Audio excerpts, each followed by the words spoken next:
AP deputy CM Pawan Kalyan పై వివాదాస్పద వ్యాఖ్యల కేసులో ప్రశ్నారావణ్ అలియాస్ జోసెఫ్ ను ఏలూరు 3వ పట్టణ పోలీసులు 5వ అరెస్ట్ చేశారు. అనకాపల్లి జిల్లా ఎలమంచిలి కోర్టు ఆయనకు బెయిల్ మంజూరు చేయడంతో జైలు నుంచి ఇంటికి వెళ్తుండగా పోలీసులు మళ్లీ అదుపులోకి తీసుకున్నారు. ఈ నేపథ్యంలో ఆయన ఒక వీడియో విడుదల చేస్తూ పవన్ ను ప్రశ్నించడమే తాను చేసిన తప్ప అని, తనను పోలీస్ స్టేషన్లోనే చంపేయాలని లేదా తానే ఆమరణ నిరాహార దీక్షకు దిగుతానని భావోద్వేగానికి గురయ్యారు. 4వ బెయిల్ వచ్చింది. ఈ 4వ బెయిల్ వచ్చిన తర్వాత మళ్ళీ 5వ అరెస్ట్ టోల్ గేట్ దగ్గర పట్టుకొని ఇప్పుడు మళ్ళీ నక్కపల్లి తీసుకెళ్తున్నారు. వేంపాడు టోల్ గేట్ దగ్గర. ఒక విషయం గుర్తుపెట్టుకోవాలని ప్రభుత్వానికి చెప్తున్నా. ఈరోజు మీరు నా గొంతు నొక్కే ప్రయత్నం చేస్తున్నారు. కానీ మీకు అర్థం కావాల్సింది ఏంటంటే, మీరు చంపితే నేను ఒక్కడనే చచ్చిపోతా. ప్రశ్నించే వాళ్ళు ఎవరో చావరు. మీరు రావణ గారిని మాత్రమే చంపగలరు, ప్రశ్నను చంపలేరు. గుర్తుపెట్టుకోండి. రెండో విషయం, ఇంత భయపడుతున్నారా?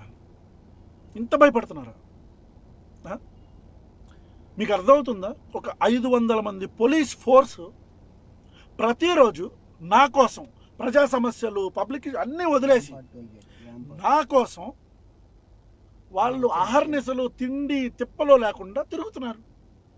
ఎస్పీ క్యాడర్ దగ్గర నుంచి కానిస్టేబుల్ క్యాడర్ దాకా ప్రతి ఒక్కరు నాకు సెక్యూరిటీ ఇచ్చుకుంటూ తిరుగుతున్నారు. ఇదా ఆంధ్రప్రదేశ్ ప్రభుత్వం చేసేది? సిగ్గనిపించట్లేదా మీకు? అంటే ఇక ప్రజా సమస్యలు ఏం లేవా? నేను రేపులు చేశానా? దొమ్మిలు చేశానా? దౌర్జన్యాలు చేశానా?